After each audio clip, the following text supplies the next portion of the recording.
ఇచ్చినటువంటి మధ్యంతర ఉత్తర్వులకు విరుద్ధం మీరు కంటెంప్ట్ ఆఫ్ కోర్టు కిందనే మేము పరిగణించే గతంలో కేసీఆర్ ప్రభుత్వం ఈ పథకాన్ని నీరుగార్చిండు. మేము అధికారంలోకి వస్తే పూర్తి ఫీజులను ర్యాంకులతో సంబంధం లేకుండా పూర్తి ఫీజులను మేమే సకాలంలో మంజూరు చేస్తా అన్నటువంటి ఈ ముఖ్యమంత్రి గారు ఎందుకు ఈ బడుగు బలహీన వర్గాల పేద విద్యార్థులను చదువుకు దూరం చేసే కుట్ర చేస్తూ ఉన్నాడని ఈ గౌరవ ముఖ్యమంత్రి గారిని డిమాండ్ చేస్తూ ఉన్నాం. ఇవాళ ముఖ్యమంత్రి గారు మొన్న బడ్జెట్లో 3,24,000 కోట్ల ఈ రాష్ట్ర బడ్జెట్ ప్రవేశపెడితే ఈ రాష్ట్రంలో ఎస్సీ ఎస్టీ ఈబీసీ విద్యార్థులు కులాలతో సంబంధం లేకుండా అన్ని కులాలలో ఉన్నటువంటి పేద విద్యార్థులకు ఇస్తున్నటువంటి స్కాలర్షిప్లో ఇవాళ మీరు రాష్ట్ర ప్రభుత్వం బడ్జెట్ 3,24,000 కోట్లు అయితే కేవలం దాదాపుగా ఈ రాష్ట్రంలో 13 లక్షల అంటే 12.5 లక్షల మంది విద్యార్థులకు మేలు జరుగుతుంది స్కాలర్షిప్ ద్వారా. అంటే దాదాపుగా ఒక సంవత్సరంలో 2,500 కోట్లు బడ్జెట్ కేటాయిస్తే దాదాపుగా 12.5 లక్షల మంది విద్యార్థులు లబ్ధి చేకూర్చే పథకాన్ని ఇవాళ మీరు నీరు గారుస్తూ ఉన్నారు. ఇవాళ అంటే మీరు ఈ రాష్ట్ర ప్రభుత్వం యొక్క బడ్జెట్లో విద్యార్థులకు స్కాలర్షిప్ ద్వారా 0.77% మాత్రమే. ఇవాళ ఈ రాష్ట్రంలో మొన్న 2025-26 లెక్కల ప్రకారం ఈ రాష్ట్రంలో సంవత్సరానికి లిక్కర్ ద్వారా వచ్చినటువంటి ఆదాయం 40,000 కోట్ల చిల్లరగా ఈ రాష్ట్ర ప్రభుత్వం చెప్పింది. అంటే మీరు ఈ రాష్ట్ర ప్రభుత్వం లిక్కర్ ద్వారా ఒక సంవత్సరానికి 40,000 చిల్లర కోట్ల రూపాయలు ఈ ప్రభుత్వానికి ఆదాయం వస్తుంది కదా. పేద ఎస్సీ ఎస్టీ బీసీ ఈబీసీ అగ్రకులంలో ఉన్నటువంటి పేద విద్యార్థులకు లబ్ధి కూరేటువంటి ఈ పథకానికి మీకు సంవత్సరానికి 2,500 కోట్ల రూపాయలు మీ దగ్గర లేవా? ఇవాళ మీ కమిషన్లు వచ్చేటువంటి ఏదైతే కమిషన్లు వస్తాయో దాంట్లకు మాత్రం మీకు దండిగా నిధులు ఉంటాయి. కానీ పేద మధ్యతరగతి విద్యార్థులకు చదువుకుందామంటే బడ్జెట్ కేటాయించరా? ఇవాళ మీ దగ్గర ఉండి దాదాపుగా 28 నెలలు దాటుతూ ఉన్నది మీరు అధికారంలోకి వచ్చిన తర్వాత. మీరు పెద్దగా ఈ పథకం మీద మీరు ఉరగబెట్టింది విద్యాశాఖ మీ దగ్గర ఉంచుకొని విద్యార్థులకు మేలు చేసింది ఏందో చెప్పండి. ఇవాళ జాజుల సీనన్న ఆదేశాల మేరకు ఈ రాష్ట్రంలో అనేక సార్లు కాలేజీ విద్యార్థుల కన్నీటి చదువులపై ఫీజు పోరు దీక్షా కార్యక్రమాన్ని ఇందిరా పార్క్ దగ్గర చేపట్టడం జరిగింది. గతంలో సిఎస్ గారిని బడ్జెట్ ప్రవేశపెట్టే ముందల జాజుల సీనన్న గారి ఆధ్వర్యంలో సిఎస్ గారిని కలిసి అయ్యా విద్యార్థులు సతమతం అవుతున్నారు, ఒకవైపు కాలేజీలో సర్టిఫికెట్లు ఇవ్వకుండా హాల్ టికెట్లు ఇవ్వకుండా ఇబ్బందులు పడుతూ ఉన్నారు, ఒకవైపు ప్రైవేట్ కాలేజీ యాజమాన్యాలు కనీసం వాళ్ళకు జీతాలు ఇచ్చుకోలేని స్థితిలో అనేక చిన్న చితక ప్రైవేట్ కాలేజీ యాజమాన్యాలు ఆత్మహత్యలు చేసుకుంటా ఉన్నారు.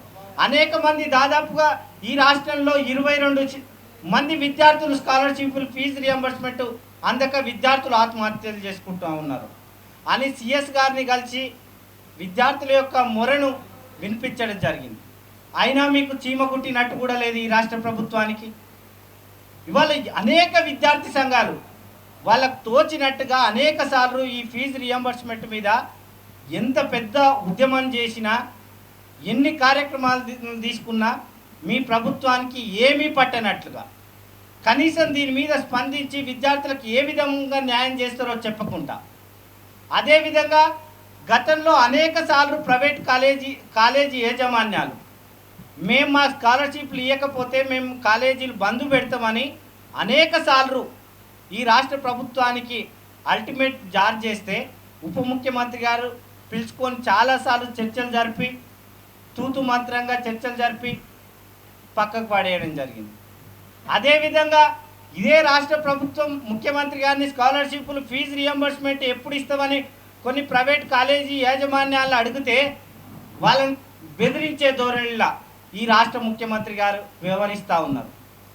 వాళ్లకు ఏ విధంగా స్కాలర్షిప్ వాళ్ళకి ఇస్తున్నటువంటి ఫీజులు ఇవ్వకుండా వాళ్ళని బెదిరించి ధోరణి నీ కాలేజీలు ఎట్లా నడుస్తాయో చూస్తా, నువ్వు ఏడ పర్మిషన్లకు నాకు పెట్టుకున్నావు, నేను అడగనందుకే మీరు నేను పర్మిషన్లు ఇవ్వనందుకే నా మీద ఒత్తిడి తెస్తుర్రు అనే ధోరణిలా ఇవాళ దాదాపుగా 12.5 లక్షల మంది విద్యార్థుల కడుపు కోత, వాళ్ళ యొక్క బాధను ముఖ్యమంత్రి గారు పట్టించుకోకుండా ఇవాళ మీరు స్కాలర్షిప్లు ఫీజు రియంబర్స్మెంటు ఇవ్వకపోవడం వల్ల ఇలా కాలేజీ యాజమాన్యాలు మొన్న హైకోర్టు సాకుతోటి ఇవాళ ముక్కు పిండి కాలేజీ యాజమాన్యాలు విద్యార్థుల దగ్గర వసూలు చేసుకునే పరిస్థితి ఉన్నది.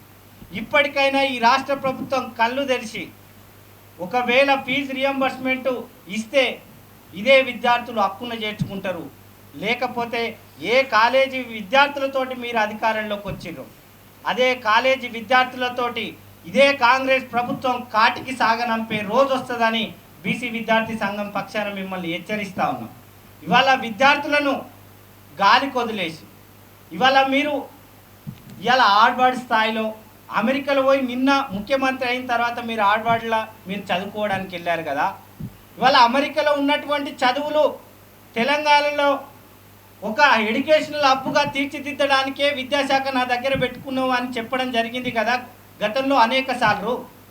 ఇవాళ అమెరికా కానీ అనేక రాష్ట్రాలలో అనేక దేశాలలో అభివృద్ధి చెందినటువంటి దేశాలలో విద్యార్థులు అక్కడ ప్రభుత్వ విశ్వవిద్యాలయాల్లో సీటు అక్కడ విద్యార్థులందరూ కూడా ప్రభుత్వం అకామిడేషన్ చదివిన దాంట్లో చదువుతూ ఉంటారు.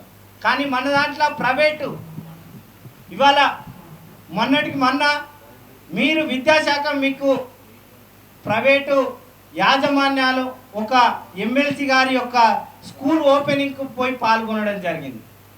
ఇంతకంటే ఏముంటుంది ఈ రాష్ట్రంలో? ఇవాళ ప్రైవేటును ప్రోత్సహించుకుంటా ఇవాళ విద్య పైన మీకు ఉన్నటువంటి చిత్తశుద్ధి ఇట్లాంటిది ముఖ్యమంత్రి గారు. కాబట్టి తక్షణమే హైకోర్టు మళ్ళీ 4వ తారీఖు వాయిదా వేయడం జరిగింది. దీని మీద మీరు కౌంటర్ దాఖలు చేసి విద్యార్థుల యొక్క ఫీజు రియంబర్స్మెంటు మేమే భరిస్తామని చెప్పాలి. లేని పక్షంలో ఈ రాష్ట్ర ప్రభుత్వం మీద పెద్ద ఎత్తున బీసీ విద్యార్థి సంఘం పక్షాన ఆందోళన కార్యక్రమాలు తీసుకుంటాం. అన్ని విద్యార్థి సంఘాలను కలుపుకొని ఈ రాష్ట్ర ప్రభుత్వాన్ని గద్దె దించేంత వరకు కూడా పోరాడతాం. ఇవాళ మొన్న కేంద్ర ప్రభుత్వం ఎస్సీ విద్యార్థులకు ఎస్టీ విద్యార్థులకు కేంద్ర ప్రభుత్వం స్కాలర్షిప్ మంజూరు చేస్తే మీరు ఇవ్వాల్సినటువంటి ఫండ్ స్కాలర్షిప్ ఫీజు రియంబర్స్మెంట్ ఇవ్వకపోవడం మూలంగా ఆ ఫండ్ వెనక్కి పోవడం జరిగింది. ఇంతకంటే చేతగానితనం ఇంకొకటి ఉంటుందా? ఇవాళ విద్యార్థులతోటి ఆటలు ఆడుతున్నటువంటి ఏ ప్రభుత్వం మనుగడ సాధించినటువంటి చరిత్రలో లేదు. కాబట్టి ఇప్పటికైనా ఈ రాష్ట్ర ప్రభుత్వం తక్షణమే సకాలంలో పెండింగ్లో ఉన్నటువంటి స్కాలర్షిప్లను ఫీజు రియంబర్స్మెంట్ను విడుదల చేయాలి. ఈ సందర్భంగా మీ విలేకరుల సమావేశం ద్వారా యావత్ విద్యార్థి లోకానికి వాళ్ళ యొక్క తల్లిదండ్రులకు విజ్ఞప్తి చేస్తూ ఉన్నాం. పోరాడితే పోయేది ఏం లేదు, బానిస సంఖ్యలు తప్ప అని ఏ విధంగా అయితే ఉన్నదో ఈ తెలంగాణ గడ్డకు ఉద్యమాలు కొత్త కాదు. స్కాలర్షిప్ ఫీజు రియంబర్స్మెంట్ మీద ఈ రాష్ట్ర ప్రభుత్వం మీద ఉద్యమం చేయడానికి మాతో కలిసి రావాలని అందరికీ విద్యార్థి లోకానికి అదేవిధంగా తల్లిదండ్రులకు మీ మీడియా ద్వారా అప్పీల్ చేస్తూ ఉన్నాం. గొడుగు మహేష్ యాదవ్, బీసీ విద్యార్థి సంఘం తెలంగాణ రాష్ట్ర అధ్యక్షులు. ఇప్పుడు బీసీ సంక్షేమ సంఘం జాతీయ అధ్యక్షులు మన అన్న వహిస్తున్నటువంటి బీసీ విద్యార్థి సంఘం రాష్ట్ర అధ్యక్షులు గొడుగు మహేష్ యాదవ్ గారు ఈ సమావేశంలో పాల్గొంటున్నటువంటి బీసీ యువజన సంఘం రాష్ట్ర కన్వీనర్ అయినటువంటి బత్తిని రాజగౌడ్ గారు, అదేవిధంగా సర్పంచుల ఫోరం రాష్ట్ర నాయకులు గుణగాని మల్లేష్ గౌడ్ గారు, అదేవిధంగా సర్పంచుల ఫోరం రాష్ట్ర కార్యనిర్వాహక అధ్యక్షుడు యతీశ్వర్ గౌడ్ గారు, బీసీ యువజన సంఘం రాష్ట్ర కార్యదర్శి మహేష్ గారు, ఇక్కడ ఈ సమావేశంలో పాల్గొంటున్నటువంటి గౌరవ పాత్రికేయ సోదరులు, ఎలక్ట్రానిక్ మీడియా మిత్రులు, వీడియోగ్రాఫర్ మిత్రులకు, ఫోటోగ్రాఫర్ మిత్రులకు పేరు పేరున హృదయపూర్వక ధన్యవాదాలు.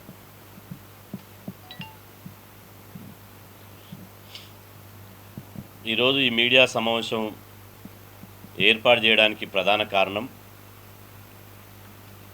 ఫీజుల రియంబర్స్మెంట్ మీద నిన్న రాష్ట్ర హైకోర్టులో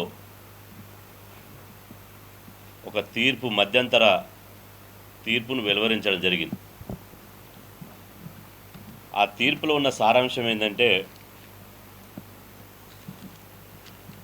కోర్టులో రాష్ట్ర ప్రభుత్వం నుండి సరైనటువంటి వాదనలు వినిపించడంలో విఫలమైనందున, అదేవిధంగా రాష్ట్ర ప్రభుత్వం కూడా ఫీజు రియంబర్స్మెంట్ను ఏదో ఒక రూపంలో కొరివిపెట్టి దానికి అడ్డంకులు సృష్టించి ఫీజు రియంబర్స్మెంట్ను రద్దు చేయాలని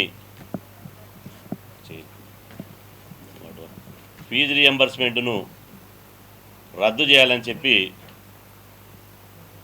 కుట్ర చేయడం మూలంగా ఈరోజు ఇవాళ హైకోర్టులో చూసుకుంటే ఇది అన్ని పేపర్లలో ఈరోజు పతాక శీర్షికలో ప్రధాన మీడియాలో రావడం జరిగింది. కోర్టు తీర్పు ఏమని చెప్పిందంటే, విద్యార్థుల నుండే ఇక నేరుగా ఫీజులు వసూలు చేసుకోవచ్చు. ప్రైవేటు కళాశాల యాజమాన్యాలు విద్యార్థుల నుండే ఇక నేరుగా ఫీజులు వసూలు చేసుకోవచ్చని కోర్టు నిన్న చెప్పింది. పేషెంట్ కోరుకున్నది అదే, డాక్టరు ఇచ్చింది అదే అన్నట్టు ప్రభుత్వం కూడా, రాష్ట్ర ప్రభుత్వం కూడా అదే కావాలి కాబట్టి, అలాంటి తీర్పే కావాలి కాబట్టి, ఫీజుల రియంబర్స్మెంట్ నుంచి తప్పించుకోవాలని చూస్తుంది కాబట్టి రాష్ట్ర ప్రభుత్వం నిన్న జీవో నెంబర్ 7ను విడుదల చేసింది. జీవో నెంబర్ 7లో ఏముంది అంటే, ఫీజుల రియంబర్స్మెంట్ యొక్క లక్ష్యాన్ని నీరుగార్చి ఆ పథకానికి తూట్లు పొడిచి దాన్ని ఇవాళ ఐసీయూలో పెట్టి ఆ ఫీజుల రియంబర్స్మెంట్ స్కీమ్ను రద్దు చేయడానికి కుట్ర చేస్తుంది. కాబట్టి మేము కూడా, రాష్ట్ర ప్రభుత్వం కూడా కాలేజీల ఖాతాల్లోకి ఫీజు రియంబర్స్మెంట్ నిధులు జమ చేయం, మేము విద్యార్థి ఖాతాకే ఫీజు జమ చేస్తామని ఇచ్చింది. మేము విద్యార్థుల ఖాతాలకే ఫీజులు జమ చేస్తామని జీవో నెంబర్ 7ను విడుదల చేసింది. ఇది చూస్తేందుకు బాగానే ఉంటుంది. అరే, ప్రభుత్వం ప్రైవేటు కళాశాల యాజమాన్యాలకు కాకుండా విద్యార్థుల ఖాతాలకే ఫీజు రియంబర్స్మెంట్ ఇస్తుంది కదా, నష్టమైందని. అసలు కిట్కి ఇక్కడనే ఉంది. ఫీజుల రియంబర్స్మెంట్ 2008లో అప్పటి కాంగ్రెస్ ప్రభుత్వం 2008లో కాంగ్రెస్ ప్రభుత్వం పెట్టింది. ఫీజు రియంబర్స్మెంట్ పథకం ప్రారంభించినప్పుడు 2008లో at the time of admission, అంటే విద్యార్థి అడ్మిషను పొందుతున్న సమయంలోనే ఆ విద్యార్థి నుండి ఎలాంటి ఫీజులు వసూలు చేయరాదు అని చెప్పి ఆ రోజు 2008లో జీవో నెంబర్ 18 విడుదల చేసింది. ఉమ్మడి ఆంధ్రప్రదేశ్లో జీవో నెంబర్ 18 విడుదల చేసి, ఇలా విద్యార్థుల వద్ద ఆర్థిక స్తోమత ఉండదు కాబట్టి, ఉన్నత విద్యను చదువుకునేటువంటి ఎకనామికల్ స్టేటస్ ఉండదు కాబట్టి, ఈ పేద ఎస్సీ, ఎస్టీ, బీసీ, మైనార్టీ, అగ్రకుల పేద విద్యార్థులు కూడా, అగ్రకుల పేద విద్యార్థులు ఫీజులు కట్టేటువంటి ఆర్థిక స్తోమత ఉండదు కాబట్టి మేము కళాశాలలకే ఫీజుల రియంబర్స్మెంట్ ఇస్తాం, అడ్మిషన్ల సమయంలో మాత్రం విద్యార్థుల దగ్గర ఫీజులు వసూలు చేయరాదు అని ఫీజుల రియంబర్స్మెంట్ పథకం పెట్టిన రోజు ఇచ్చినటువంటి ప్రభుత్వ ఆదేశాలు. అంటే నాటి కాంగ్రెస్ ప్రభుత్వం 2028లో ఏ ప్రభుత్వం ఫీజుల రియంబర్స్మెంట్ పెట్టింది? 2008లో కాంగ్రెస్ ప్రభుత్వమే ఫీజుల రియంబర్స్మెంట్ స్కీమ్ తెచ్చింది. ఇప్పుడు 2026లో ఇదే కాంగ్రెస్ ప్రభుత్వం ఈ ఫీజుకు మంగళం పాడడానికి ఈ ఫీజును బంగాళాఖాతంలో కలపడానికి, లక్షలాది మంది పేద విద్యార్థులను ఉన్నత విద్యను దూరం చేయడానికి కుట్ర చేస్తుంది. అందులో భాగంగానే ఈ జీవో నెంబర్ 7ని తీసుకొచ్చి ఇవాళ జీవో నెంబర్ 7 ఎంత విచిత్రంగా ఉందంటే ఈ జీవో నెంబర్ 7 మేము ఫీజుల రియంబర్స్మెంట్ నిధులు విద్యార్థుల ఖాతాలకే వేస్తాం, కళాశాల యాజమాన్యాలు మాత్రం విద్యార్థుల దగ్గర ఫీజులు వసూలు చేయొద్దు. అంటే స్టూడెంట్కు నువ్వు ఫీజు ఇచ్చి యాజమాన్యాన్ని వసూలు చేయొద్దు అంటే యాజమాన్యాలు ఊకుంటాయా? నువ్వు 1, 2 ఫీజుల రియంబర్స్మెంట్ ఇప్పుడు ప్రతి ఆర్థిక సంవత్సరంలో 3 నెలలకు ఒకసారి ఇవ్వాలి. కానీ 3 ఏళ్ళైనా ఫీజులు ఇస్తలేదు, 4 ఏళ్ళైనా ఫీజుల బకాయిలు ఇస్తలేదు, 5 సంవత్సరాలు కావస్తుంది ఫీజుల బకాయిలు ఇస్తలేదు. మరి అమ్మ పెట్టదు అడుక్కొని ఇవ్వదన్నట్టు నువ్వు ఫీజుల రియంబర్స్మెంటు నిధులు స్టూడెంట్ ఖాతాలోకి 4 సంవత్సరాల తర్వాత వేస్తే 4 సంవత్సరాల దాకా కళాశాల యాజమాన్యాలు విద్యార్థుల దగ్గర ఫీజులు వసూలు చేయకుండా ఉంటాయా? ఇంత విచిత్రమైనటువంటి, ఇంత అవివేకమైనటువంటి, ఇంత పనికి మాలిన దద్దమ్మలు తీసేటువంటి జీవోలు ఇదేనా అని అడుగుతున్నా. ఈ జీవోలు తీసుకున్న వాళ్ళు చదువుకున్నారా అని అడుగుతున్నా. అందుకనే ఈ జీవో నెంబర్ 7 హైకోర్టుకు నిన్న సబ్మిట్ చేసింది. నిన్న 30వ తేదీ నాడు రాష్ట్ర ప్రభుత్వం జీవో నెంబర్ 29 నాడు తీసి 30 నాడు మేము హైకోర్టులో ఈ జీవో సబ్మిట్ చేసింది. ఏమని? మేము విద్యార్థుల ఖాతాలకే వేస్తాం, విద్యార్థుల దగ్గర మాత్రం కాలేజీ యాజమాన్యాల ఫీజులు అడగొద్దంటే హైకోర్టులు పటాపట ఈ చెంప ఆ చెంప వాయించి ప్రభుత్వానికి సిగ్గు ఎగ్గు ఏమన్నా ఉందా? మీరు చేసే జీవోలు మీకేమన్నా తెలివి ఉందా, సోయి ఉందా? ఇవాళ స్టూడెంట్ ఖాతాలకు మీరు ఫీజు ఇచ్చి కాలేజీ యాజమాన్యాలను ఫీజు ఎట్లా అడగొద్దంటారు? కాబట్టి ఈ జీవో నెంబర్ 7 మేము తాత్కాలికంగా నిలిపివేస్తున్నామని చెప్పి స్టే ఇచ్చింది. జీవో నెంబర్ 7ను స్టే ఇవ్వడానికి ప్రభుత్వ విధానం కారణం కాదా? అంటే ప్రభుత్వానికి అన్నీ తెలియక కాదు, ప్రభుత్వానికి ఫీజుల ఇవన్నీ గందరగోళం అవుతుంది, కోర్టులలో వీగిపోతుంది, విద్యార్థులకు అన్యాయం జరుగుతుంది అన్నీ తెలుసు. కానీ ప్రభుత్వం కావాలని ఈ ఫీజుల రియంబర్స్మెంట్ను రద్దు చేయడానికి, ఈ ఫీజుల రియంబర్స్మెంట్ స్కీమ్ను ఎత్తివేయడానికి కుట్ర చేస్తుంది. అందులో భాగంగానే తేనె పూసిన కత్తి లెక్క ప్రభుత్వ తీరు ఎట్లా ఉందంటే నాలుక మీదనేమో తేనె ఉంది, కడుపులోనేమో కత్తులు ఉన్నాయి. తీయగా ఓడను చూస్తే విద్యార్థులకే ఇస్తారు కదా, కానీ ఇవాళ ఎప్పుడు ఇస్తావు, ఎన్నడు ఇస్తావు? ఇప్పుడు ఫీజుల రియంబర్స్మెంట్ పథకం పెట్టినప్పుడు జీవో నెంబర్ 18 ఏముంది, జీవో నెంబర్ 50 ఏముంది?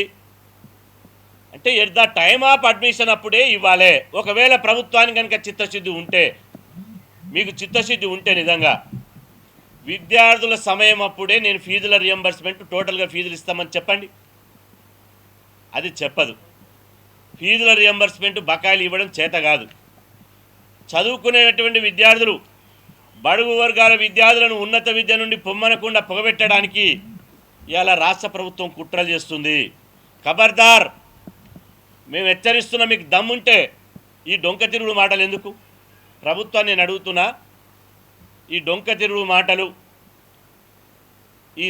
ఈ చేవలేనటువంటి మాటలు, అదేవిధంగా పనికిరానటువంటి మాటలు ఎందుకు? మీకు దమ్ముంటే ఫీజుల రియంబర్స్మెంట్ని మేము అమలు చేయలేం, మేము ఫీజుల రియంబర్స్మెంట్ పథకాన్ని రద్దు చేస్తున్నామని ప్రకటించండి. అప్పుడు మీ ప్రభుత్వం ఉంటుందా ఉండదా మేము చూపిస్తాం. ఇవాళ కాంగ్రెస్ ప్రభుత్వం, గతంలో బీఆర్ఎస్ ప్రభుత్వం 2.5 సంవత్సరాలు బకాయిలు పెట్టిపోయింది. నేను బకాయిలు చెల్లిస్తా, మొత్తం ఫీజులు ఇస్తామని చెప్పి మీరు మాయమాటలు చెప్పి బీసీలకు మోసగించి మళ్ళీ అధికారంలోకి వచ్చారు. మళ్ళీ మీరు వచ్చి 2.5 సంవత్సరాలు అయింది. మీ 2.5 సంవత్సరాలుగా మీరు బకాయిలు చెల్లించారు. ఇప్పుడు 4.5 సంవత్సరాలుగా బకాయిలు చెల్లించకపోవడంతో 12.5 లక్షల మంది విద్యార్థుల జీవితాలు రోడ్డు మీద పడ్డాయి. చాలామంది స్విగ్గీ, జొమాటోలో ఫీజులు కట్టలేక, హాల్ టికెట్ ఇవ్వలేక ఇవాళ చాలామంది విద్యార్థులు ఇబ్బంది పడుతుంటే ఇవాళ 22 మంది విద్యార్థులు ఆత్మహత్యలు చేసుకున్నారు. నిన్నగాక మొన్న వనస్థలపురంలో ఒక దళిత విద్యార్థి, ఒక బీసీ విద్యార్థి జొమాటోలో పార్ట్ టైం జాబ్ చేస్తుంటే కళాశాల ఫీజు కట్టాలని నైట్ తాగొచ్చేవాడు కారు గుద్దేస్తే స్పాట చనిపోయారు. అంటే ఎవరి కోసం ఇది? తెలంగాణ వచ్చిన తర్వాత కూడా ఇవాళ బడుగు వర్గాల విద్యార్థులే ఎందుకు బలి కావాలి? మేము పన్నులు కట్టడం లేదా? రాష్ట్ర బడ్జెట్ కాదా? మీ అయ్య జాగిరా, మీ తాత జాగిరా? రాష్ట్ర బడ్జెట్ మా చెమట చుక్కలు కాదా? రాష్ట్ర బడ్జెట్ మాది కాదా? మరి ఎందుకు ఇంత కుట్ర చేస్తున్నారో ఒకసారి ప్రభుత్వం స్పష్టంగా చెప్పవలసిన అవసరం ఉంది. మేము ఈ ద్వారా రాష్ట్ర ముఖ్యమంత్రి రేవంత్ రెడ్డి గారికి, ఉప ముఖ్యమంత్రి బట్టి విక్రమార్క గారు మేము డిమాండ్ చేస్తున్నాం. కాంగ్రెస్ ప్రభుత్వం ఆయన రేవంత్ రెడ్డి గారు నిన్న మాట్లాడుతూ నాది పిసిసి అధ్యక్షుడు మహేష్ కుమార్ గౌడ్ గారిది మా కాంబినేషను వైఎస్ డిఎస్ కాంబినేషను అన్నాడు. రేవంత్ రెడ్డి గారు ఏమన్నాడంటే మేము అది వైఎస్ డిఎస్ కాంబినేషన్ అన్నాడు. మరి నువ్వు వైఎస్ అని నువ్వు అనుకుంటున్నావు, మరి ఇది వైఎస్ రాజశేఖరే కదా ఈ ఫీజుల రియంబర్స్మెంట్ పథకాన్ని పెట్టింది. అప్పటి వైఎస్ రాజశేఖర రెడ్డి ప్రభుత్వం ఫీజుల రియంబర్స్మెంట్ పెడితే నువ్వు వైఎస్ కాంబినేషన్లో వైఎస్తో పోల్చుకున్నటువంటి మీరు ఎందుకు ఈ ఫీజుల రియంబర్స్మెంట్ రద్దు చేయాలని చూస్తున్నారు? ఎందుకు కోర్టులో వీగిపోవడానికి ఇవాళ మీరు ప్రయత్నం చేస్తున్నారు? కోర్టుల ద్వారా ఫీజుల రియంబర్స్మెంట్ స్కీముని కోర్టుల ద్వారా ఇవాళ బడుగు వర్గాల విద్యార్థుల మెడ మీద కట్టిబెట్టి కోర్టుల ద్వారా బలి తీసుకుంటున్నారు. కోర్టులను అడ్డం పెట్టి ఎందుకు ఫీజుల రియంబర్స్మెంట్ను ఎత్తివేయాలని చూస్తున్నారు? ఇది సమాధానం చెప్పి తీరాలి. కాంగ్రెస్ పార్టీలో ఉన్నటువంటి బీసీ నాయకులు, పిసిసి అధ్యక్షుడి నుంచి మొదలుకుంటే బీసీ మంత్రులు, బీసీ ఎమ్మెల్యేలు, బీసీ ప్రజాప్రతినిధులు ఒకటి ఆలోచన చేయాలి. మీకు నిజంగా చీమునెత్తురు ఉంటే, బీసీ ప్రజాప్రతినిధులకు చీమునెత్తురు ఉంటే మన పేద విద్యార్థులు, మన బడుగు విద్యార్థులు చదువుకు దూరమవుతారు, ఉన్నత విద్య నుండి వెనక్కి వెళ్ళిపోతున్నారు. మీరు ముఖ్యమంత్రిని, అదేవిధంగా ఉప ముఖ్యమంత్రి, ఫైనాన్స్ మంత్రిని ఒప్పించి వాళ్ళ మీద ఒత్తిడి తీసుకొచ్చి ఫీజుల రియంబర్స్మెంట్ బకాయిలు విడుదల చేయించండి. అదేవిధంగా ఫీజుల రియంబర్స్మెంట్ను పథకాన్ని యథావిధిగా అమలు చేస్తామని చెప్పి ప్రకటించమని చెప్పండి. అప్పుడు నిజంగా మీరు బీసీ బిడ్డలు అవుతారు. బీసీ కార్డుతోటి మీకు మంత్రి పదవులు కావాలి, బీసీ కార్డుతోటి మీకు ఎమ్మెల్యే పదవులు కావాలి, బీసీ కార్డుతోటి మీరు ఉన్నత స్థానాలు ఉండాలి. బీసీలకు అన్యాయం జరిగినప్పుడు మౌనం ఎందుకుంటారు? ఇంత అన్యాయం జరుగుతుంటే ఈ పతాక శీర్షికలలో అన్ని పేపర్లలో, ఇవాళ ఒక్క పేపర్ కాదు, ఇవాళ సాక్షి, ఆంధ్రజ్యోతి, ఈనాడు, వెలుగు, నవ తెలంగాణ, మన తెలంగాణ, ప్రజాపక్షము, సూర్య, వార్త, అన్ని పేపర్లలో ఇవాళ ప్రధాన శీర్షికలో ఈ పేపర్లలో అన్నీ వచ్చింది. ప్రధాన శీర్షికలో నిన్న హైకోర్టులో జరిగింది. మళ్ళీ సోమవారం నాడు 4వ తారీఖు నమస్తే తెలంగాణ అన్ని పేపర్లో, సోమవారం నాడు 4వ తారీఖు నాడు మళ్ళీ కోర్టుల కేసు ఉంది. ఇవాళ మేము అంటున్నాం ఆ కోర్టుల కేసులో మేము కూడా ఇంప్లీడ్ అవుతాం. బీసీ సంఘంగా, బీసీ విద్యార్థి సంఘంగా మేము కూడా ఇంప్లీడ్ అవుతాం. ఇవాళ కళాశాల యజమాన్యాలు కోర్టుకు పోతే అడ్వకేట్ జనరల్ గారు, ప్రభుత్వ తరపున ప్రభుత్వ జీతం తీసుకున్నటువంటి అడ్వకేట్ జనరల్ గారు ఏం చేస్తున్నారు? ప్రభుత్వం ఉమ్మడి ఆంధ్రప్రదేశ్లో ఇచ్చినటువంటి జీవోలు కానీ, ప్రత్యేక తెలంగాణ ఇచ్చినటువంటి జీవోలను కానీ రద్దు చేయకుండా ఇవాళ కోర్టు ఏ విధంగా విద్యార్థుల దగ్గర ఫీజులు వసూలు చేసుకోవచ్చు అని చెప్పి తీర్పునిస్తుంది. మీరు ఎందుకు ప్రశ్నించారు అడ్వకేట్ జనరల్ గారు? అంటే ప్రభుత్వ నిర్ణయం ప్రకారం అడ్వకేట్ జనరల్ గారు నడుచుకుంటారు. ప్రభుత్వ నిర్ణయం ఏముంది? మేము నేరుగా ఫీజుల రియంబర్స్మెంటు రద్దు చేసే దమ్ము ధైర్యం మాకు లేదు. కాబట్టి కోర్టు తీర్పుని, ఆ కోర్టు విద్యార్థులకు వ్యతిరేకంగా తీర్పు వస్తే ఆ తీర్పును అడ్డం పెట్టుకొని 12.5 లక్షల ఎస్సీ ఎస్టీ బీసీ విద్యార్థుల గొంతు కోయాలని చెప్పి ప్రభుత్వం పన్నాగం అందుతుంది. అందుకోసం నేను హెచ్చరిస్తున్నా, రేపు 3వ తేదీ నాడు రాష్ట్ర వ్యాప్తంగా ఇవాళ ఈ జీవో నెంబర్ 7 ఏదైతే ఫీజుల రియంబర్స్మెంట్ వ్యతిరేకంగా జీవో నెంబర్ 7 తీసుకొచ్చిందో ఎక్కడికక్కడ ఆ జీవో ప్రతులను కాలబెట్టండి. ఫీజుల రియంబర్స్మెంట్ బకాయిలు విడుదల చేయాలని, ఫీజుల రియంబర్స్మెంటు రద్దుకు ప్రభుత్వ కుట్రను నిరసిస్తూ ఫీజుల రియంబర్స్మెంట్ పథకాన్ని యథావిధిగా అమలు చేయాలని చెప్పి 3వ తారీఖు నాడు ఎక్కడికక్కడ శాంతియుతంగా నిరసనలు తెలపండి. ప్రజాస్వామ్యబద్ధంగా ర్యాలీలు తీయండి. ఎక్కడికక్కడ రాష్ట్ర వ్యాప్తంగా వాళ్ళ ప్రభుత్వ దిష్టిబొమ్మలు గాలబెట్టండి. నాయకులను అడ్డగించండి. ప్రజాస్వామ్యబద్ధంగా మన నిరసన తెలపండి. ఇంత అన్యాయం జరుగుతుంటే చూస్తూ ఊరుకుంటామా? రాష్ట్రం బిడ్డ అగ్గి మండుతుంది. గుర్తుపెట్టుకోండి. ఫీజుల రియంబర్స్మెంట్ను రద్దు చేయాలని చూస్తే రాష్ట్రం మొత్తం అగ్గి మండుతుంది. అగ్గి రాజేస్తాం బిడ్డ ఏమనుకుంటారు? తమాషానా? కామారెడ్డి డిక్లరేషన్ ఏం చెప్పారు కాంగ్రెస్ పార్టీ? మీరు ఇదే విధంగా బీసీ వ్యతిరేక వైఖరి అవలంబిస్తే బీసీలే కాంగ్రెస్ పార్టీని కాటికి పంపిస్తాం బిడ్డ ఏమనుకుంటారు? ఇదే విధంగా బీసీ వ్యతిరేక చర్యలు పాల్పడితే కాంగ్రెస్ పార్టీని కాటికి పంపించే బాధ్యత బీసీ సమాజం తీసుకుంటుంది. బీసీలు అంటే తమాషనా? చిన్నచూప? కాంగ్రెస్ ప్రభుత్వం వచ్చిన తర్వాత 3,70,000 కోట్ల అప్పు చేశారు. అది ఎవరి జేబులో పోయింది? 3,70,000 కోట్ల అప్పు తీసుకొచ్చారు. ఎవరి జేబులో పోయింది అడుగుతున్నా. కాంగ్రెస్ ప్రభుత్వం వచ్చిన 2.5 సంవత్సరాలలో 71,000 కోట్లు కాంట్రాక్టర్లకు బిల్లులు చెల్లించారు. మీ అయ్య సొమ్మ, మీ తాత సొమ్మ? 71,000 కోట్లు కాంగ్రెస్ ప్రభుత్వం కాంట్రాక్టర్లకు బిల్లులు చెల్లిస్తుంది. కానీ 7,500 కోట్లు విద్యార్థులకు ఫీజుల బకాయిలకు ఇవ్వదా? అంటే విద్యార్థులంతా చిన్న చూప. అందుకోసమే ఇప్పుడు సెలవులు వచ్చినాయి. జూన్ మొదటి వారంలో ఫీజుల రియంబర్స్మెంట్ మీద 1,00,000 మందితోటి హైదరాబాద్ దిగ్బంధం కార్యక్రమం పెడతాం. 1,00,000 మంది విద్యార్థులతోటి హైదరాబాద్ దిగ్బంధం కార్యక్రమం పెడతాం. ఇవాళ మీరు ఎట్లా తిరుగుతారో, మీరు ఎట్లా రోడ్ల మీదకి వస్తారో మేము చూసుకుంటాం. ఇంత అన్యాయం జరుగుతుంటే ఇవాళ మేము చూస్తూ ఊరుకోవాలా? కాబట్టి ఖచ్చితంగా ఇవాళ ఈ ప్రభుత్వం చేసేటువంటి దుందుడుకు చర్యలు అవివేకమైనటువంటి, అదేవిధంగా అనాలోచితమైనటువంటి నిర్ణయాలు వెంటనే వెనక్కి తీసుకోవాలి. నిజంగా బీసీల మీద చిత్తశుద్ధి ఉంటే ముఖ్యమంత్రి, ఉప ముఖ్యమంత్రి వెంటనే అన్ని అఖిలపక్ష విద్యార్థి సంఘాలు, అఖిలపక్ష పార్టీలు, బీసీ సంఘాలతోటి చర్చలు జరపాలి. రేవంత్ రెడ్డి గారు అంటారు మేము 6 గ్యారెంటీలతో పాటు 7వ గ్యారెంటీ కూడా ఇచ్చినామని. 7వ గ్యారెంటీ ఏందయ్యా అంటే, మేము ఏదైనా అందరి అభిప్రాయాల మేరకే ముందుకు సాగుతాం, మేము అందరి స్వేచ్ఛను గౌరవిస్తాం, అందరి ఆకాంక్షలను గౌరవిస్తాం, అందరి అభిప్రాయాలను కూడా గౌరవిస్తాం అన్నారు. మరి ఫీజుల రియంబర్స్మెంటు పథకం మేము పోరాడి మా ప్రాణాలను తెగించి ఈ ఫీజు రియంబర్స్మెంటు పథకాన్ని ఉమ్మడి ఆంధ్రప్రదేశ్లో సాధిస్తే ఇవాళ మరి ఎందుకు ఈ ఫీజుల రియంబర్స్మెంట్ను ఆటకెక్కిస్తున్నారు? రద్దు చేయాలని కుట్రలు చేస్తున్నారు. ఎందుకు చీకటి జీవోలు తీస్తున్నారు?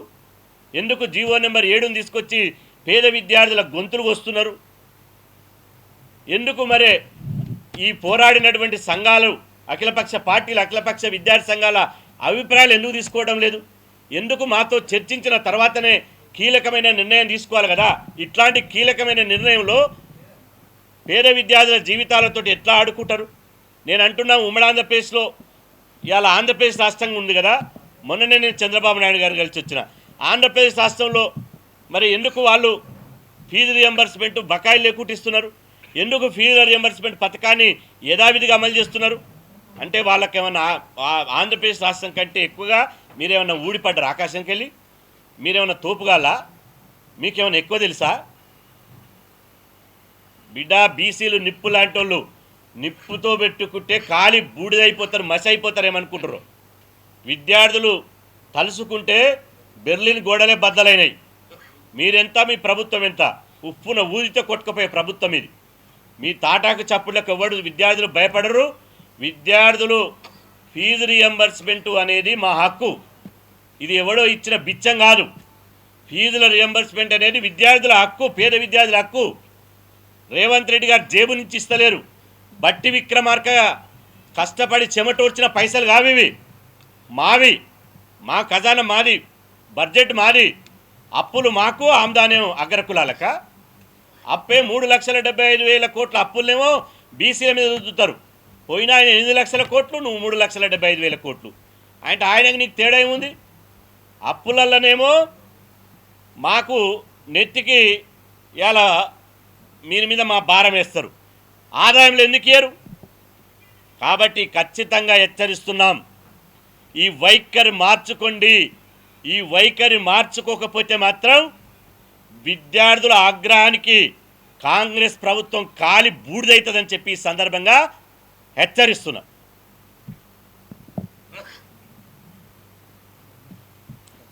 మాట్లాడుకుంటాను చెప్పు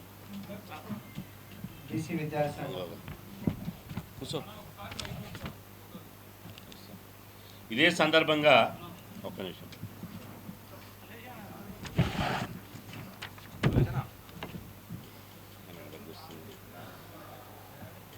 సర్పంచుల సంఘం ఈ విలేకరుల సమావేశంలో తెలంగాణ సర్పంచుల సంఘం జాయింట్ యాక్షన్ కమిటీ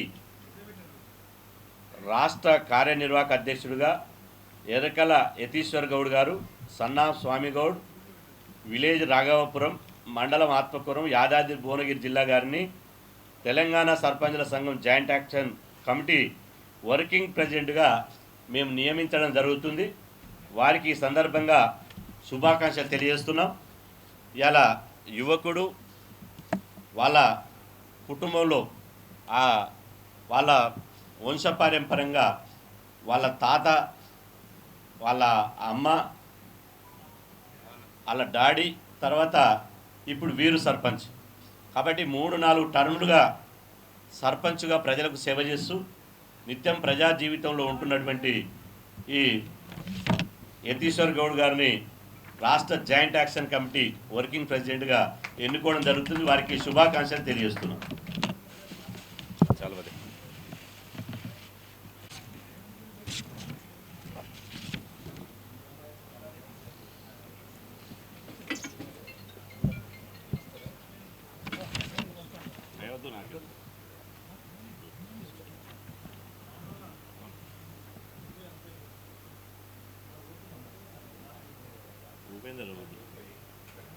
ఫోటోది వీడియో కూడా ఇది మళ్ళీ ఇది సపరేట్గా ఒకటి మాట్లాడదు. నేను మాట్లాడతాను మాట్లాడు.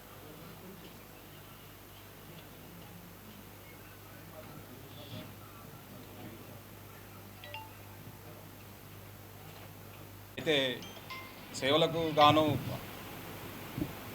బీసీ జాతీయ అధ్యక్షుడు శ్రీనివాసన్న గారు మనకు joint action committee state working ప్రెసిడెంట్గా సహకరించారు. వారికి ప్రత్యేక ధన్యవాదాలు. అయితే మన రాష్ట్రంలో ఉన్న సర్పంచ్ సమస్యల వాటన్నిటి మీద ఉద్యమించడానికి దీన్ని నేను నా బాధ్యతగా స్వీకరిస్తున్నాను. ధన్యవాదాలు.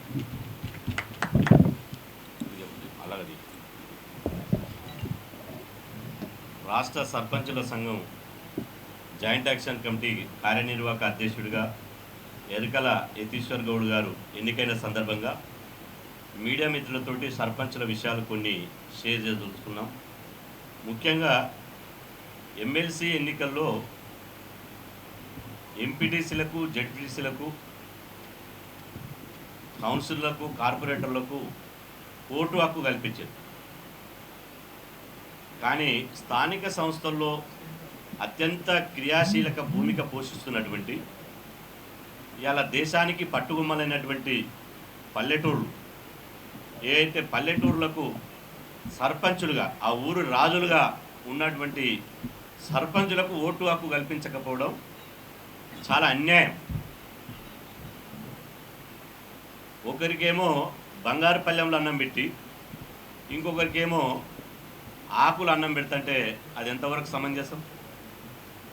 సర్పంచు పరోక్షంగా ఎన్నిక కాబట్టు సర్పంచ్ కాదు. ఏదో వార్డు మెంబర్లు అందరికీ ఓటేసిన తర్వాత వార్డు మెంబర్లు అందరూ ఎన్నుకున్న సర్పంచ్ కాదు. ప్రత్యక్ష ఎన్నికల ద్వారా గ్రామస్తులంతా మంచి నాయకుడు, మాకు సేవ ఉన్నటువంటి నాయకుడు అని చెప్పి సర్పంచులకు ఓటేసి నేరుగా ఎన్నుకున్నటువంటి సర్పంచ్. మరి ఈ సర్పంచులకు ఎందుకు ఎమ్మెల్సీ ఎన్నికల్లో ఓటు హక్కు ఎందుకు కల్పించరు? కాబట్టి మేము డిమాండ్ చేస్తున్నాం రాష్ట్ర ప్రభుత్వాన్ని, కేంద్ర ప్రభుత్వాన్ని, 2 ప్రభుత్వాలు డిమాండ్ చేస్తున్నాం. స్థానిక సంస్థల్లో ఎంపీటీసీ, జెడ్పీటీసీ, ఎంపీపీ, జిల్లా పరిషత్ చైర్మన్, మున్సిపల్ చైర్మన్, కార్పొరేటర్లకు ఎట్లయితే ఓటు హక్కు కల్పిస్తున్నారో సర్పంచులకు కూడా ఓటు హక్కు కల్పించాలని చెప్పి ఈ సందర్భంగా డిమాండ్ చేస్తున్నాం. రెండో విషయం సర్పంచుల వేతనాలు. ఎమ్మెల్యేల వేతనాలేమో రోజు రోజుకు వాళ్ళే చట్టసభ్యులు కాబట్టి 50,000 ఉన్న వేతనాలను 4 లక్షలు పెంచుకున్నారు. ఎమ్మెల్యేల వేతనాలు, ఎమ్మెల్సీల వేతనాలు అదేవిధంగా ఈ చాలవన్నట్టు ప్రభుత్వ సలహాదారులుగా నిన్న మాజీ డీజీపీ శివధర్ రెడ్డిని నియమిస్తూ ఆయనకు 4 లక్షల శాలరీ, 10 మంది సిబ్బంది, ఉచిత ఇల్లు, ఉచిత కారు, ఉచిత పిఏ అంతా అంటే 10 లక్షల వరకు అత్త సొమ్మాలుడు దానం చేస్తాడు. మరి సర్పంచులకు వేతనాలు 6,000 రూపాయలు, 6,500. సర్పంచ్ ఇంటికి వాళ్ళని అధికారులు వస్తే వాళ్ళకు ఛాయ్ బిస్కెట్ ఇవ్వడానికి ఆ సర్పంచ్కి అయిపోతుంది. 6,500 రూపాయలు ఇస్తే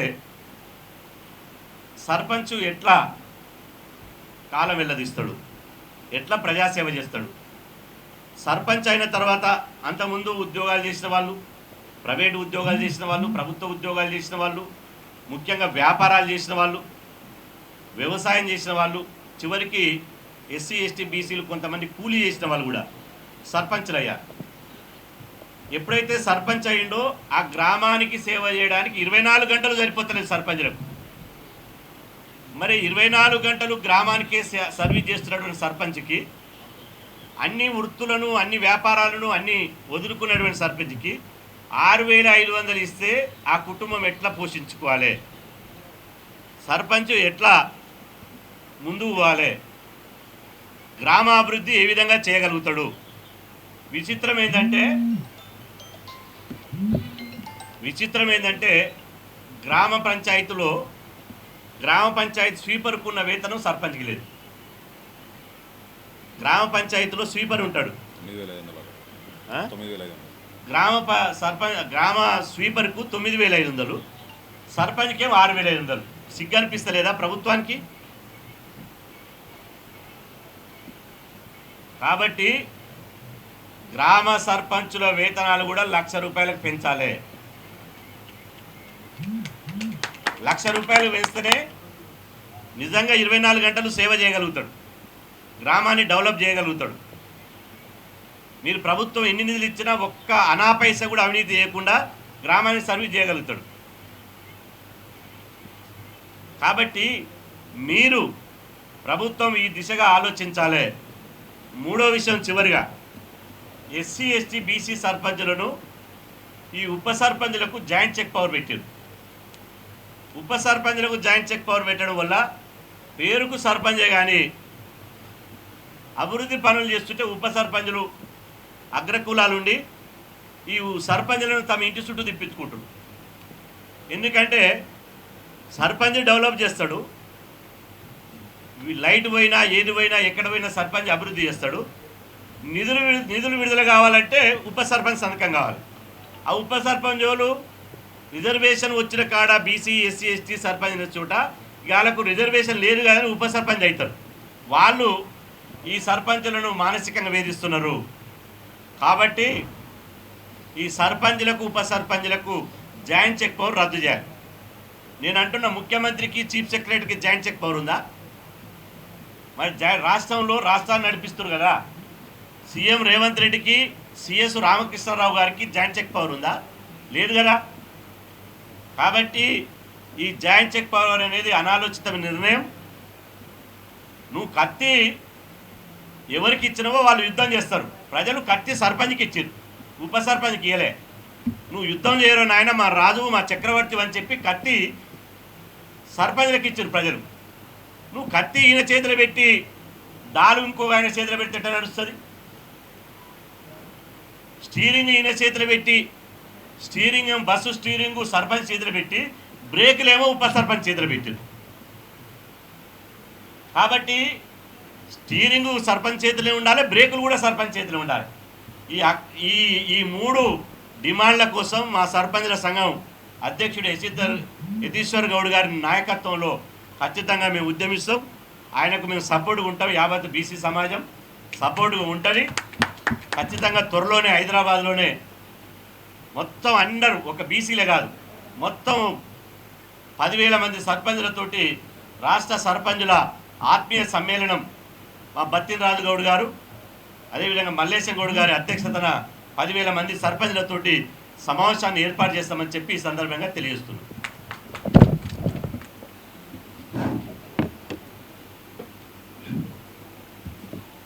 బీసీ సంక్షేమ సంఘం జాతీయ అధ్యక్షులు మా గురువులు అన్న జాజల సీనన్న గారికి, అదేవిధంగా బీసీ విద్యార్థి సంఘం రాష్ట్ర అధ్యక్షులు, ఏదైతే ఈ ఫీజు రీఎంబర్మెంట్స్ పైన ఈ కోట్లతో ప్రభుత్వం ఆడిస్తున్న ఆటలు కావచ్చు, నాటకాలు కావచ్చు, ఇవన్నీ కూడా పూర్తి స్థాయిలో సీనన్న గారి నేతృత్వంలో వాటిని వ్యతిరేకిస్తున్నాం.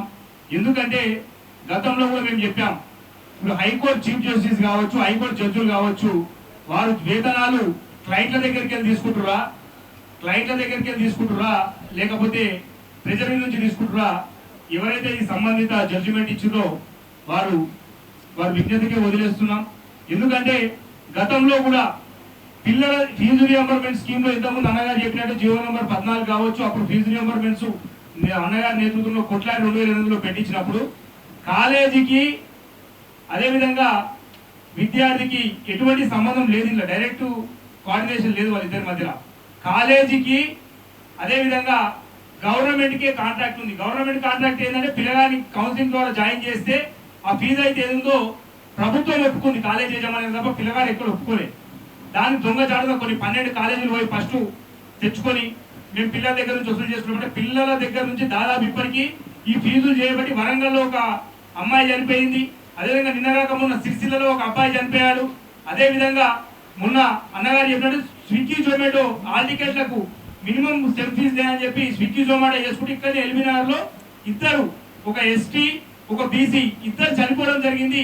ఇంకొక లంబాడా పిల్లగాని కాలు ఇరిగిపోయింది ఎస్టీ సోదరుంది. అంటే ఇదంతా రేవంత్ రెడ్డి గారు విద్యను ప్రేమిస్తున్నా అని చెప్పారు. అంటే విద్యను ప్రేమించడం అంటే కార్పొరేట్ విద్యను ప్రేమిస్తున్నా, ఎందుకంటే బడుగు బలహీన వర్గాలకు అందే విద్య అందకుండా వారి చావుల ఇది ఖచ్చితంగా ఏదైతే ఈ ఆత్మహత్యలు కాదు విద్యార్థుల ఇది ప్రభుత్వ హత్యలే.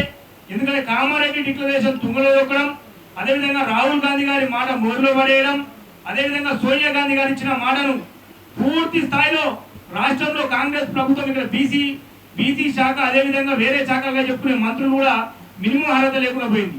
ఎందుకంటే పేద పిల్లల యొక్క 12.5 లక్షల విద్యార్థుల యొక్క ఉసురు తాగుతుంది ప్రభుత్వానికి. గతంలో అనేక మార్లు పోరాటం చేశాం, రాబోయే రోజుల్లో అన్నగారు చెప్పినట్టు పెద్ద ఎత్తున ఉద్యమిస్తాం. ఖచ్చితంగా 9,000 కోట్ల ఫీజు రియంబర్మెంట్స్ బకాయి ఇవ్వకపోతే రేవంత్ రెడ్డి గారు గద్దె దిగడం ఖాయం.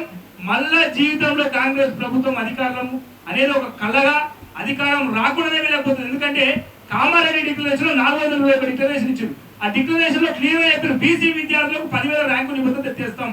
ఎవ్రీ ఇయర్ ప్రతి సంవత్సరం ఫీజులు క్లీన్ ద్వారా పిల్లలు అడ్మిషన్ తీసుకోగానే 50% కడతాం. తర్వాత 6 నెలల కోర్సు పూర్తిగానే మళ్ళా 50% ఇస్తాను. మీరు కాంట్రాక్టర్ల మీద ఉన్న ప్రేమ 71,000 కోట్లు ఇచ్చారు. పొంగులేటి శ్రీనివాస్ రెడ్డి అనే ఒక మంత్రికి ఒకే దఫాలో మొట్టమొదటి ప్రభుత్వం లాగా 50,000 కోట్లు ఇచ్చారు కదా. కనీసం 12 లక్షల మంది పిల్లల మీద మీకు ప్రేమ ఎందుకు వస్తలేదు? ఆ పిల్లలు రాష్ట్ర పిల్లలు కాదా? 12,50,000 మంది పిల్లలు చూస్తున్నారు. వారి ఇంకా వారి బంధువులు, వారి తల్లిదండ్రులు, వారి రక్త సంబంధికులతో 1.5 యొక్క ఓట్ల ప్రభావం ఉంటుంది. మీరు అనుకున్నారు ఓట్లు వేసుకోవడానికి ఏమేమి స్కీములు ఇస్తాం, ఈ పిల్లలకి ఇంకా ఓటకు రాలేదు కదా అనుకుంటారు. కానీ పెద్ద ఎత్తున మీరు ఖచ్చితంగా పెండింగ్ స్కాలర్షిప్ ఫీజు బకాయిలు ఇవ్వకపోతే మాత్రం సీనన్న గారి నేతృత్వంలో రాష్ట్రాన్ని దిగ్బంధిస్తాం. జూన్ మొదటి వారంలో ఖచ్చితంగా 1,00,000 మందితోని విద్యార్థి రణపేరి మోగించి మీ చెవులకు పట్టిన తుప్పు, మీ ఆలోచనకు పట్టిన తుప్పును వదిలించే బాధ్యత బీసీ విద్యా సంఘం తీసుకుంటుందని చెప్పి పెద్దలు చెప్పారు. రాబోయే కార్యాచరణ ఖచ్చితంగా మేము రాష్ట్ర ప్రభుత్వం మంచి చేస్తే మంచి అంటాం తప్ప ఈ దొంగచారణ కోట్లను అడ్డం పెట్టుకోనో లేదా అధికారులను అడ్డం పెట్టుకోనో అడ్డగోలుగా పేద పిల్లల భవిష్యత్తును మీరు తాకట్టు పెడితే మాత్రం మేము చూస్తూ ఊరుకోము. ఖచ్చితంగా మీ పడతామని చెప్పి ఈ వేదిక అటెండ్ అయిన ప్రెస్ మిత్రులు, అదేవిధంగా మీడియా అండ్ ఎలక్ట్రానిక్ మీడియా వారికి, అదేవిధంగా ఫోటోగ్రాఫర్ మిత్రులకు, వేదిక పైన పెద్దలందరికీ పేరు పైన ధన్యవాదాలు తెలియజేస్తూ భవిష్యత్ కార్యాచరణ ఖచ్చితంగా సీనన్న నేతృత్వంలో చెప్తామని తెలియజేస్తున్నాం. ధన్యవాదాలు. ఇప్పుడు సభకు అభివాదం చేయాల్సిందిగా విడుదల చేయాలి. పెండింగ్ లో స్కాలర్షిప్ బకాయిలను వెంటనే ఫీజు రియంబర్స్మెంట్ స్కాలర్షిప్ బకాయిలను వెంటనే ఖబర్దార్ ఫీజు వ్యతిరేక ప్రభుత్వాలారా, ఖబర్దార్ ఎస్సీ ఎస్టీ బీసీ విద్యార్థి వ్యతిరేక ప్రభుత్వాలారా, మేమెంతో మాకంతా మేమెంతో మాకంతా ఫీజులు ఇస్తారా గద్దె దించుతారా ఫీజులు ఇస్తారా గద్దె దించుతారా ఫీజులు ఇస్తారా గద్దె దించుతారా జై బీసీ జై బీసీ రాజుల సింధన్న గారి నాయకత్వం వర్ధిల్లాలి ఖబర్దార్ ఫీజు వ్యతిరేకులారా ఖబర్దార్ ఖబర్దార్ ఖబర్దార్ కాంగ్రెస్ ప్రభుత్వమా ఖబర్దార్ ఖబర్దార్ ఖబర్దార్ బీసీ విద్యార్థి వ్యతిరేక కాంగ్రెస్ ప్రభుత్వమా ఖబర్దార్ ఖబర్దార్